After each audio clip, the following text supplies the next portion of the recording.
Shalom, shalom, shalom. Comme j'avais dit la fois passée que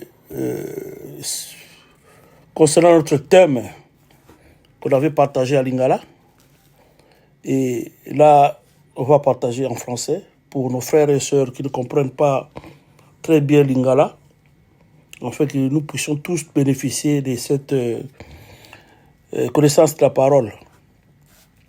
Notre thème, c'était la vie de Christ opposée à la tradition et coutume humaine.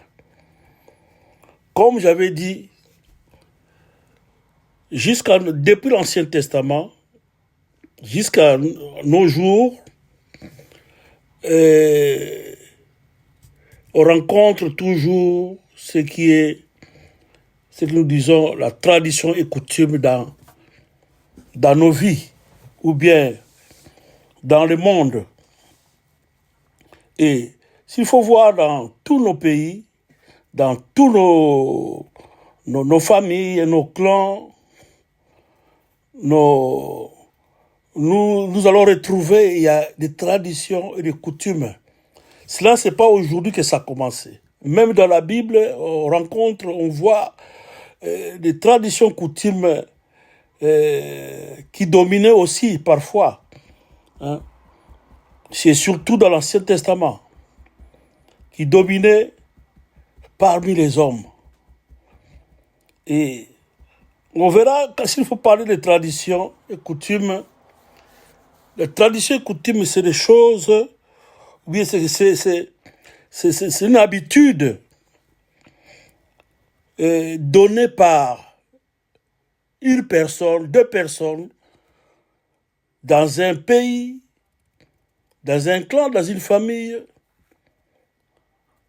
où les gens doivent suivre aussi ces traditions et coutumes. On va rencontrer, même chez nous en Afrique, on a des traditions et coutumes dans nos familles, dans nos clans. Même ici en Europe, ils ont leurs traditions et coutumes de leur pays. Comme j'avais dit, même dans la Bible, on va retrouver des traditions, la tradition et coutumes dans la vie des gens. Et à bien voir la tradition et coutume, c'est quelque chose qui nous a menés parfois aussi dans la discipline. Oh, ça, c'est une discipline qui était, je peux dire, mondaine. Parce que la tradition et coutume, ça ne vient pas de la parole de Dieu, mais c'est des personnes comme toi et moi qui ont écrit quelque part, verbalement, par écrit. Ils ont donné des ordres à suivre. Donc, vous allez retrouver dans chaque pays, dans chaque clan, chaque famille, ils ont leurs traditions et coutumes. Donc, c'est des personnes, ce n'est pas Dieu. Donc, ça, c'est des choses qui ne concernent pas, en vrai dire, Dieu. Or, pour que quelque chose puisse concerner aussi Dieu, vous devez associer ça avec Dieu. Dès que vous allez commencer, dès que vous allez donner un ordre, il faut que cet ordre-là soit associé avec la volonté de Dieu. Ou bien consulter Dieu, afin que vous puissiez publier cette parole qui est verbale ou bien écrite, ou bien une ligne à suivre. Or, vous allez voir dans la Bible, même quand nous disons le tour plutôt de Babel, ce sont des idées des gens. Avoir la tête, c'était Nimrod. C'est des personnes comme toi et moi que Dieu a créées. Ils ont pensé créer quelque chose qui va commencer ici sur la terre, et que ça va monter, ils vont construire ça, que ça puisse monter jusqu'à, ça puisse toucher le ciel. Ça, c'était pas l'idée, ou bien c'est pas Dieu qui les avait recommandé ça, ou bien c'est pas Dieu qui les avait révélé ça. Mais c'est eux-mêmes, par eux-mêmes, ils ont pensé de faire ça. Pour quelle raison? Afin qu'ils ne puissent pas s'éparpiller les uns les autres dans le monde. Ils voulaient faire un nom. Et la tête, c'était Nimrod. Parce que dans ce temps-là, ils parlaient une même langue. Et ils ont commencé à construire le tour de Babel. Et ils construisaient, arrivaient quelque part, dans leur construction, leur bâtiment en question, ça s'est arrêté. Parce que Dieu a vu que ils sont en train de construire ce tour-là. C'était avec une idée qui ne vient pas de Dieu. Donc, ils voulaient se combattre, comparer avec Dieu. Ils voulaient confronter Dieu, combattre Dieu. Or, dans nos vies, toute chose, comme pour un enfant de Dieu, tout ce que tu peux faire dans ta vie, tu dois associer Dieu. Car la Bible dit, ce n'est ni par la force, ni par la puissance, mais c'est par son esprit. Quand on dit l'esprit, c'est Dieu, le Saint-Esprit. Et arrivé quelque part, Dieu les a confondus, afin qu'ils ne puissent plus continuer à construire ce tour-là. Et Dieu, comment il les a confondus? Ils ont commencé à ne pas se comprendre. Parce qu'ils avaient une seule langue. Et maintenant, Dieu a versé en eux des langues différentes plutôt. Et quand on dit à l'autre, l'autre ne comprend pas. Quand l'autre dit aussi, l'autre ne comprend pas. On dit, prends-moi le marteau, lui il va prendre l'eau. Donc ils ne se comprenaient plus. Alors quand on ne se comprend plus, on ne peut plus marcher ensemble. Donc ils ne pouvaient plus continuer à construire ce tour de Babel. Et c'est là que ça a commencé, ce que nous disons, le tour de Babel. Donc ils ont abandonné le travail. Dieu les a confondus. Parce qu'ils voulaient se faire un nom. Et ils ont commencé à construire pour s'égaler à Dieu. Tout organisme, tout quelque chose qu'on peut faire pour, afin que ça puisse peut-être aider les gens avec une bonne idée, mais si vous n'associez pas Dieu avec ça, et si Dieu n'est pas d'accord, ça ne peut pas vraiment donner des fruits. C'est difficile que ça puisse donner des fruits. Il y a des organismes dans ce monde. Pour ceci, pour cela, des organismes. Mais il y a toujours des problèmes dans ce monde. Est-ce qu'ils ont associé Dieu avec dans tous ces organismes? On ne sait pas. Mais je pense qu'il y a beaucoup de choses qui sont sur Terre. Des organismes, toutes ces choses-là. Il y a beaucoup de choses qui sont vraiment mondaines encore. Donc, quand on fait quelque chose, il faut qu'on puisse s'associer avec Dieu. Et quand on parle de la tradition et coutume, c'est des choses qui n'étaient pas, et qui n'est pas parfois j'ai dit, qui n'étaient pas avant associées avec Dieu. Et à nos jours, peut-être il y a quelques traditions ou bien quelques coutumes qui est maintenant qu'on est en train d'associer Dieu dans leurs coutumes. Or, nous allons lire Matthieu 4,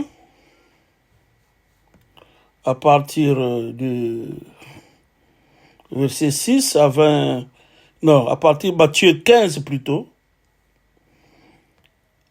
Matthieu 15, 1 à 9. Matthieu 15, 1 à 9. La Bible dit, alors des pharisiens et des spécialistes de la loi virent de Jérusalem trouver Jésus et dire, pourquoi tes disciples transgressent-ils la tradition des anciens? En effet, ils ne se lavent pas les mains quand ils prennent leur repas. Il leur répondit, et vous, pourquoi transgressez-vous les commandements de Dieu au profit de votre tradition? En effet, Dieu a dit, honore ton père et ta mère, et celui qui maudira son père ou sa mère sera puni de mort. Mais d'après vous, celui qui dira à son père ou sa mère, c'est donc j'aurais pu t'assister et une offrande à Dieu. N'est pas tenu d'honorer son père ou sa mère, ou annuler ainsi la parole de Dieu au profit de votre tradition. Hypocrite, Ésaïe a bien prophétisé sur vous, quand il a dit, ce peuple prétend s'approcher de moi et m'honorer de lèvres, mais son cœur est éloigné de moi. C'est faussement qu'il m'honore en donnant des enseignements qui sont des commandements humains. Amen. Donc, on voit que là, c'était les disciples de Jésus-Christ qui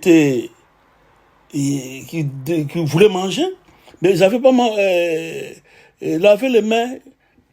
Or, selon la tradition et coutume, ils avaient l'habitude de laver d'abord les mains, bien que ce n'est pas mauvais. Pour l'hygiène, c'est important de laver les mains afin d'être en bonne santé. Donc, on trouve qu'il y a des choses dans les traditions, coutumes, qui n'est pas vraiment mauvais, qui est bien pour nous-mêmes aussi, qui nous sert aussi, qui nous aide aussi à voir humainement. Mais dans les choses de Dieu, on voit surtout des choses qui est spirituelles, qui est dedans, des choses qui est cachées derrière nos traditions et coutumes. Donc, Jésus était là, il les a ripostés, il a parlé, et ils ont dit aussi comment ils préfèrent garder les commandements, les traditions par rapport à la parole de Dieu. Oh là, c'est déjà contraire. Donc, les pharisiens préféraient garder ou mettre en pratique leur tradition et commandements et résister contre la parole de Dieu, contre la volonté de Dieu, contre les commandements de Dieu, en profit de leur tradition. Donc, on voit que la tradition, dans certaines clans, dans certains pays, dans certaines familles, on voyait qu'il y a des traditions, et même jusqu'à nos jours, il y a la tradition, les coutumes qui dominent parfois la pensée de Dieu. Or, c'est la pensée de Dieu d'abord qui est prioritaire. Nous devons chercher d'abord les intérêts de Dieu. Parce que dans les intérêts de Dieu, est là pour nous sauver, pour nous unir, afin que nous puissions parler de même langue. C'est la parole de Dieu qui nous rassemble. En tant qu'enfant de Dieu, bien sûr, quand on est un enfant de Dieu, on est animé dans un Saint-Esprit. Comme j'ai dit, c'est des choses que Dieu ou Jésus ne voyait pas seulement laver les mains, mais il voyait des choses spirituellement que les pharisiens là donnaient des intérêts ou bien l'avantage dans leur tradition qui est par rapport à la parole de Dieu. Voilà pourquoi Jésus-Christ les a dit des hypocrites. Alors, dans la tradition et coutume, c'est des choses que nous, en tant qu'enfants de Dieu, nous devons vraiment voir ça spirituellement. Non parce qu'on a écrit, Parce que c'est des choses qu'on a rencontrées. Même nous, on n'était pas encore nés. On est venu dans ce monde, on a rencontré la tradition et coutume. Et ceux qui ont commencé ça, ce n'est même pas nos parents, ce n'est pas même pas nos arrière-parents. Il y a très longtemps ça a commencé. On ne connaît même pas parfois les noms des gens qui ont donné des règles à suivre, qui ne fait pas partie à la parole de Dieu. Mais ce sont des règles qui est de la nature normale. Il y a des choses qui est mauvais, qui est bien à voir, mais spirituellement vraiment, il y a des conséquences après, qui est cachées dedans. Et il y a d'autres aussi, des traditions et coutumes, où les gens ont donné ça non seulement pour qu'il y ait des conséquences, mais ils ont fait ça pour amener peut-être la discipline dans nos sociétés plutôt, dans nos familles, dans nos pays, dans nos clans. Donc, nous devons voir ça vraiment spirituellement. On va lire encore dans Jean 4, 6 à 21, ou bien de 4 à 21, Jean 4. Là, on voit la femme samaritaine. Jean 4, à partir de 4. Comme il devait traverser la Samarie, il arriva dans une ville, Samarie, appelée Sichar, près des champs de Jacob, avait donné à son fils Joseph. Là se trouvait le puits de Jacob. Jésus, fatigué du voyage, était assis au bord du puits. C'était environ midi. Une femme de Samarie vint puiser de l'eau.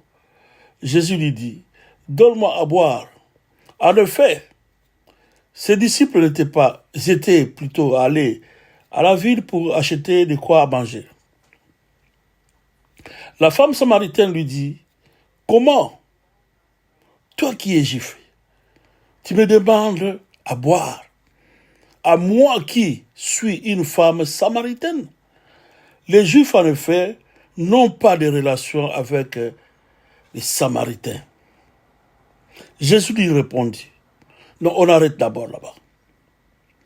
Vous voyez, Jésus, la Bible dit que Jésus marchait et il est arrivé quelque part quand c'est-à-dire il a quitté, la Bible dit, alors il quitta la Judée et retourna à Galilée. Comme il devait traverser Samarie, il arriva quelque part dans la ville de Samarie appelée Sichar. La Bible dit près des champs de Jacob, où avait donné à son fils Joseph. Quand il arriva là-bas, il avait soif à boire. Il est venu là, il voulait prendre de l'eau pour boire. Il a trouvé une femme qui était là. Cette femme, c'était une Samaritaine. Jésus lui a demandé de lui donner l'eau, mais comme il se connaissait déjà, il savait que ça c'est un juif, ça c'est une Samaritaine. Arrivé là-bas, il était seul, comme ses disciples, il était avec ses disciples, mais ses disciples n'étaient pas avec lui sur place. Ils étaient allés chercher de quoi à manger, la Bible dit. Et cette femme, quand Jésus lui a demandé de l'eau, cette femme a refusé. Il lui a résisté. Il dit à Jésus, à moins qu'il y ait une femme samaritaine, toi les Juifs, nous n'avons pas de relation avec les Samaritains. Mais comment tu peux me demander de l'eau? Donc il avait refusé de lui donner de l'eau. Vous voyez, ce puits-là, c'est un puits où leurs ancêtres qui étaient, bien sûr, c'est Jacob, qui avait creusé ce puits-là. Et tout le monde venait prendre de l'eau là-bas, de quoi boire, à nourrir, à donner leur bétail, tout consort. Donc ils utilisaient l'eau là. Or, ce que nous sachons plutôt que la pluie peut sécher aussi. Nous qui sommes venus de l'Afrique, on sait que même depuis pendant la saison sèche, ça sèche. Il n'y a plus de l'eau aussi. Parce que c'est les personnes qui ont creusé ça, ce n'est pas en vain que c'est sorti comme ça la pluie. Il y a des gens qui ont travaillé, qui ont percé, qui ont creusé cette pluie, afin qu'ils puissent prendre de l'eau de temps en temps dans cette pluie, dans ce puits-là. Et la Bible dit que dès que la femme lui a refusé, la Bible dit que Jésus lui répond. S'il savait que c'était un cadeau de Dieu, et s'il savait que c'est lui qui lui demande à boire, mais la femme n'avait pas la révélation. En réalité, ce phénomène-là s'est passé physiquement, mais c'est des choses cachées, c'était spirituel. Parce que la pluie, dans nos jours, c'est la parole de Dieu. La pluie, c'est de l'eau plutôt, de l'eau qui sort de la pluie, c'était la parole de Dieu. Or, l'eau peut sécher. Donc, des Jacob, c'était des personnes qui peuvent vivre et demain ne vivent plus. Donc, ils ne sont pas des sources. Leur puits là, c'était pas une source. Donc, ça pouvait sécher à un moment ou à un autre. Et les Jacob, c'est des personnes qui étaient, c'est des humains. Donc quand on dit humains, nous sommes des passagers. Nous ne sommes pas là à vivre jusqu'à l'éternité. La chair là va rentrer dans la poussière. Donc la personne qui ont creusé cette puits, c'est comme une tradition, coutume, selon la femme samaritaine.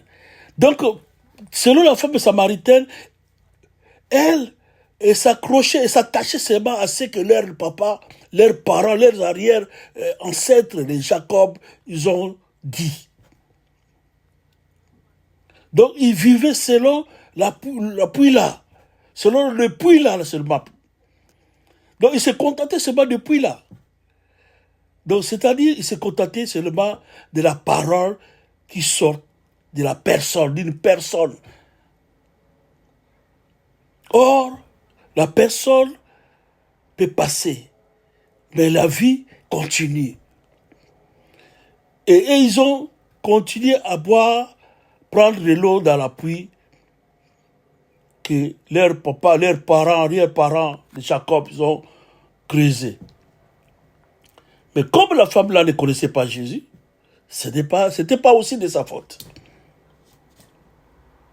Comme on dit là, dans nos jours, comme la Bible dit même pas dans nos jours, comme la Bible dit, mon peuple périsse parce qu'il lui manque la connaissance. Quand on a la connaissance, on ne peut pas se perdre. Quelqu'un qui connaît Jésus et il s'attache à Jésus,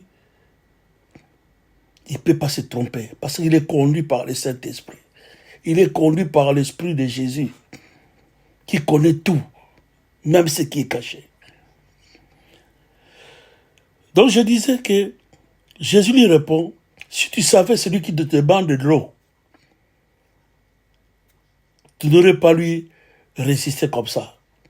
Parce que c'est lui qui donne l'eau, celui qui te demande l'eau, lui-même, il est la source plutôt intarissable. La source qui ne tarit jamais. La source qui ne sèche pas.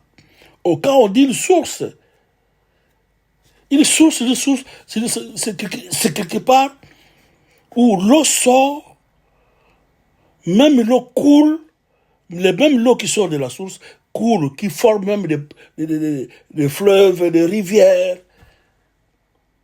Ça provient de la source. Ça ne provient pas de la pluie, mais ça provient de la source. Et Jésus, c'est lui qui est la source intarissable, la source qui ne tarit jamais, qui ne sèche pas. Voilà pourquoi Jésus, la Bible dit, Seigneur lui dit la femme, tu n'as rien pour puiser et le puits est profond. D'où aurais-tu donc cette eau vive? Je veux continuer à partir de 10. Jésus lui répondit, si tu savais ce qui est le cadeau de Dieu et qui est celui qui te dit donne-moi de l'eau à boire, tu lui auras toi-même demandé à boire et il t'aurait donné de l'eau vive. Seigneur, lui dit la femme, tu n'as rien pour puiser et le puits est profond. D'où aurais-tu donc cette eau vive? Donc la femme lui demandait, l'eau que tu vas me donner, tu auras ça où? Parce qu'elle ne connaissait pas Jésus. La Bible dit, es-tu toi plus grand que notre ancêtre Jacob, qui nous a donné ce puits et a bu de son eau, lui-même, ses fils et ses troupeaux. Et la femme commençait à contester contre Jésus. Est-ce que toi tu es plus grand que notre ancêtre Jacob qui a creusé ce puits-là et qui utilisait de l'eau pour lui-même, pour ses enfants, sa famille, ses troupeaux? Jésus lui répondit, toute personne qui boit de ces eaux, il aura encore soif. En revanche, en celui qui boira de l'eau que je lui donnerai, n'aurait plus jamais soif. Et l'eau que je lui donnerai deviendra en lui une source d'eau qui jaillira jusque dans la vie éternelle. Donc, Jésus commençait à parler avec la femme. Que l'eau que moi je vais donner, il n'aura plus soif. Mais l'eau de la source là, de votre ancêtre là, tu vas boire ça de chaque jour, tu auras toujours soif. Mais moi, l'eau que je vais te donner, tu n'auras plus soif. Et l'eau que je vais te donner, tu verras que ça va jaillir, ça va couler. Ça va couler, ça va jaillir, jusque dans la vie éternelle. Donc tu n'auras plus soif. La femme lui dit, le Seigneur donne-moi de cette eau. Et cette femme a demandé cette eau. Et la femme commence plutôt à comprendre. Voilà pourquoi, pour ne pas tout lire à cause du temps, donc cette femme-là, pour elle plutôt, et comptait seulement à leur tradition, coutume, tout ce que leurs ancêtres ont laissé, au lieu de croire à ce que Jésus aussi, qui était là, comme la source intarissable. Or, si on voit la coutume, c'est une habitude. Quand on voit la tradition, une tradition peut être écrite, verbale, pour des clans, comme des familles, des pays, comme j'avais dit, que des générations, ils suivent ces massas. Même s'il y en a des bandes, il y a des traditions, des coutumes. Or, quand on voit dans les traditions et les coutumes, vous allez voir, vous allez remarquer, cette femme était en train de diviser, d'apporter une division entre les Samaritains et les Juifs. Il dit que nous et vous, nous n'avons pas de relation. Donc quand on apporte la tradition, les coutumes, à bien voir dans nos pays, dans le monde, toutes les traditions, toutes les coutumes n'est pas pareil. Et là, nous voyons qu'il y a la division. La tradition et les coutumes apportent souvent, je ne dis pas tout, mais souvent, la division. Parce qu'à voir, il y a des choses qui est bien, mais vous ne savez pas ce qui est caché derrière là. Qui est caché, ce qui est caché dans les secrets. Voilà pourquoi dans ce monde, nous ne sommes pas unis à cause de traditions, de coutumes. On va voir, dans ce monde, nous sommes unis avec la parole de Dieu. C'est la parole de Dieu qui nous unit. La même parole que nous parlons de partager de Jésus ici, avec moi, c'est la même parole que tu vas rencontrer en Amérique, en Asie, partout, pour tous les chrétiens. Donc la parole est là pour nous unir, pour nous amener dans une même pensée et être animés dans une même esprit. Parce que le même esprit, c'est le Saint-Esprit qui est l'esprit de Jésus. Donc la parole est là pour nous unir et non pour nous séparer. Or, la tradition et la coutume nous séparent. Jésus est là pour nous unir. Jésus est là pour nous, il est venu pour nous donner la vie. Or, dans la tradition et la coutume, il y a des choses qui sont cachées aussi. Par exemple, il y a des traditions et coutumes que je peux citer, par exemple, qui est nous aussi, en tant que chrétiens, nous servons aussi de ces coutumes. Par exemple, dans le mariage, quelqu'un qui veut se marier avec une femme. Vous allez voir, ici, par exemple, en Allemagne, il n'y a pas de liste à donner à la femme ou bien au côté du papa, de maman. Ça, c'est chez nous, au Congo. Par exemple, notre tribu, nous, on amène, s'il faut se marier, toi, le mari, tu dois faire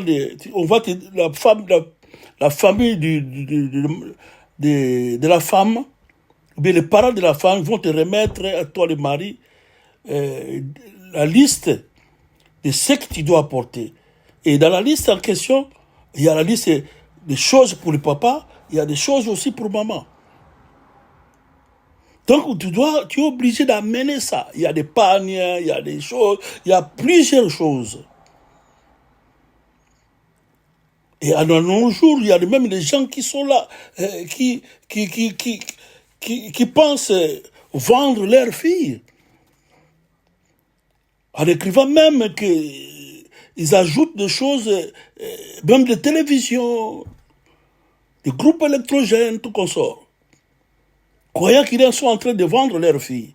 Or, le mariage, ce n'est pas vendre quelqu'une. Le mariage, c'est une union que Dieu a permis. Vous allez voir Adam et Ève. Dieu les avait unis. Mais on ne nous a pas parlé des choses, des listes de mariage, tout qu'on sort là.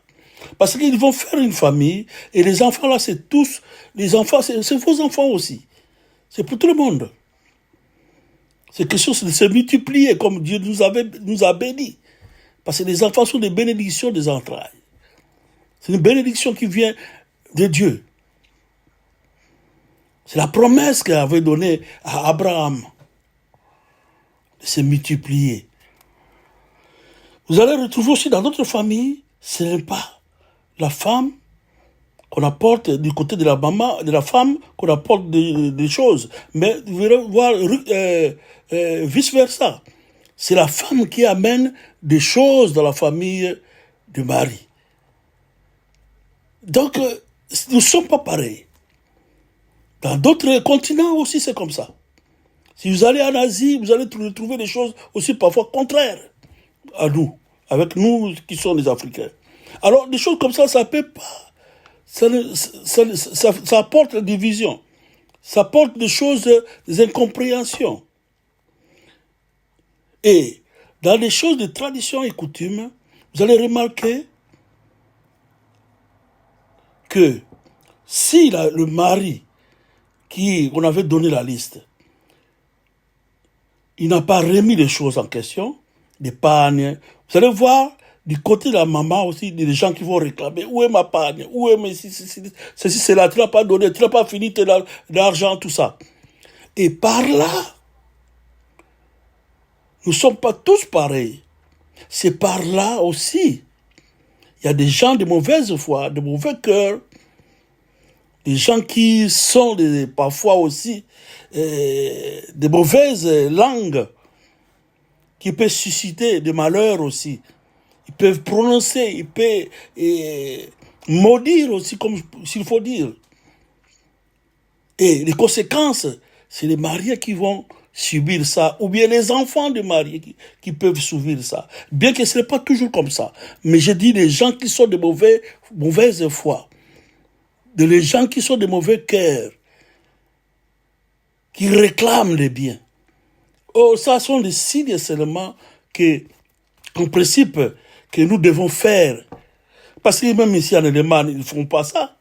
Ils ont aussi leur tradition. Mais je n'ai pas vu demander de l'argent. Ils ont des listes par-ci, par-là. Et l'argent qui est sur bien les biens et les choses, ce n'est pas pour enrichir les gens. Mais ce sont des signes seulement.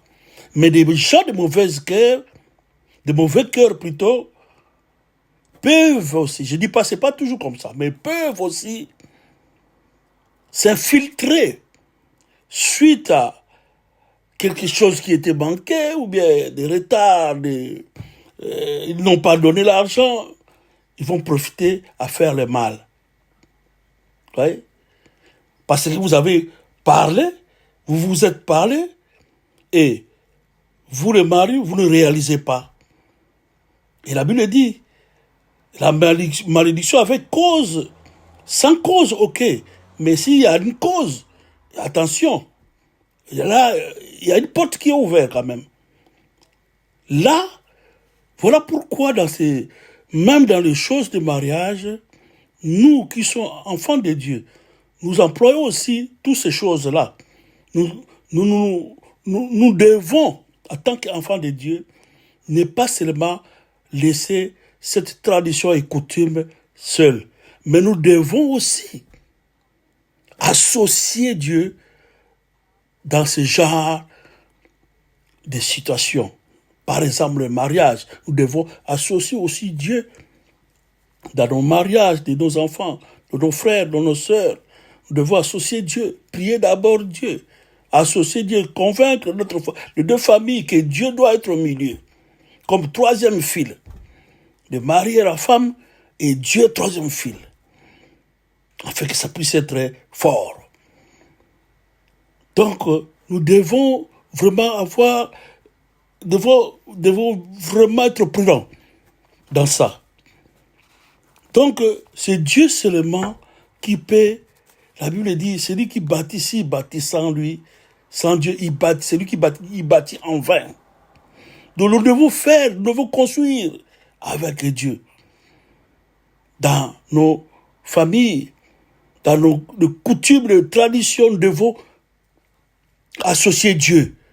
Que ça ne soit pas seulement la parole des ancêtres, la parole de celui, on ne connaît même pas, mais devons d'abord la parole de Dieu. Parce que Dieu est là pour unir. Et là, il y a Dieu, il y a la lumière. L'obscurité n'aura pas le pouvoir. Et Dieu est là pour éclairer les choses. Alors, nous devons vraiment faire très attention que nous, en tant qu'enfants de Dieu, nous ne devons pas marcher seulement dans la tradition. Quelqu'un qui marche dans la tradition coutume, c'est comme quelqu'un qui va prendre seulement de l'eau dans la pluie, comme cette femme samaritaine. Et sache que ça peut sécher. Oh, Jésus est la source qui ne tarit jamais, qui ne sèche pas. C'est lui qui nous unit. La Bible dit dans 1 Thessaloniciens, je vais lire ça.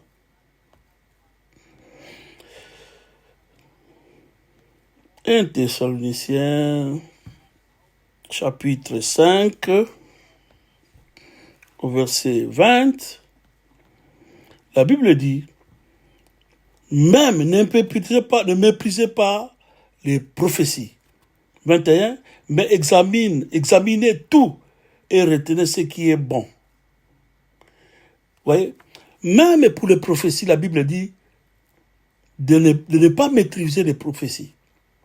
Mais nous devons examiner ça et retenir ce qui est bon. Et ce qui n'est pas bon, on doit rejeter ça. Ça, c'est la parole de Dieu, la prophétie.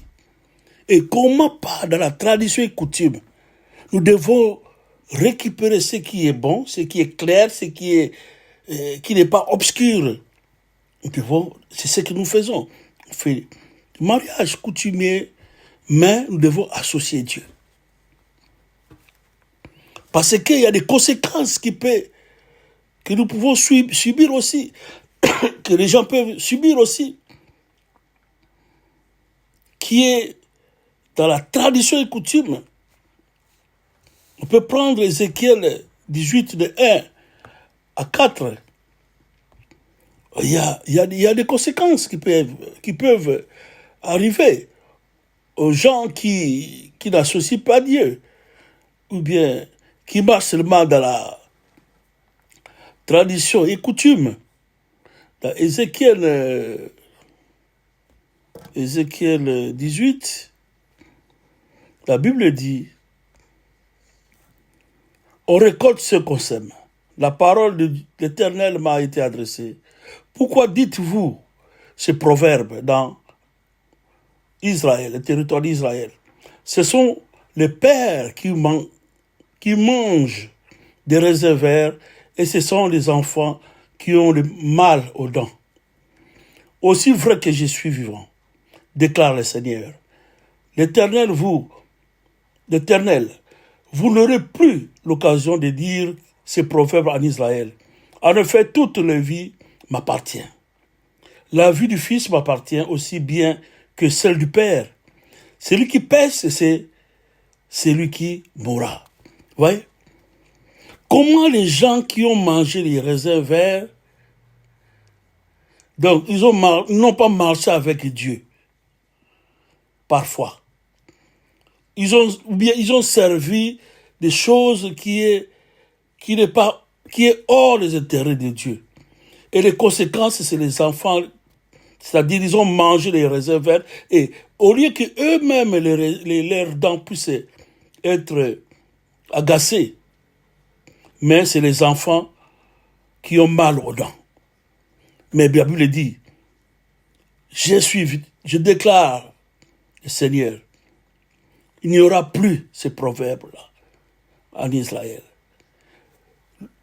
Celui qui a péché, celui qui pêche, c'est celui qui mourra.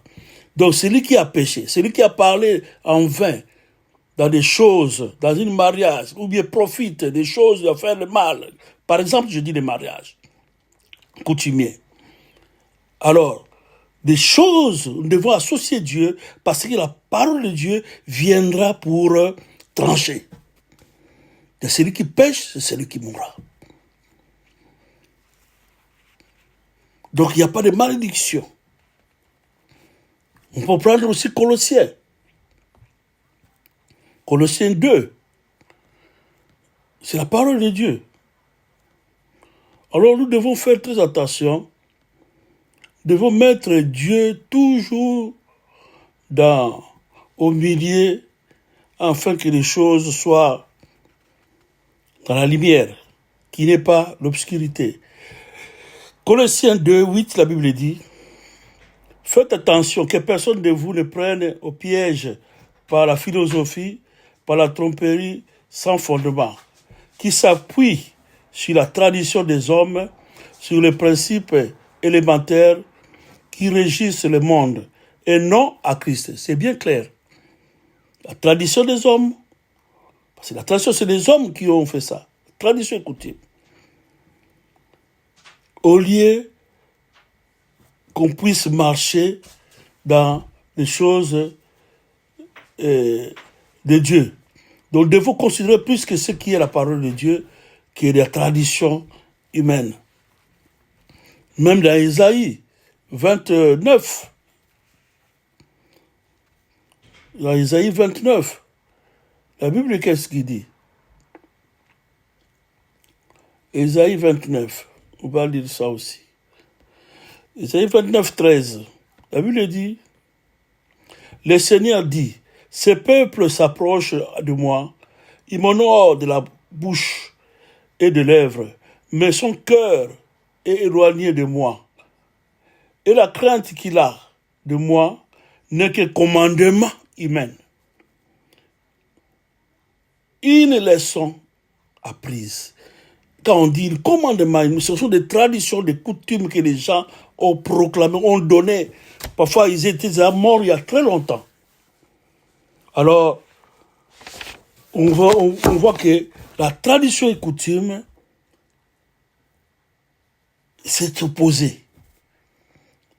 Nous devons d'abord mettre Dieu de la première place et la tradition doit suivre la volonté de Dieu. C'est lui qui est le créateur. Nous devons suivre le créateur.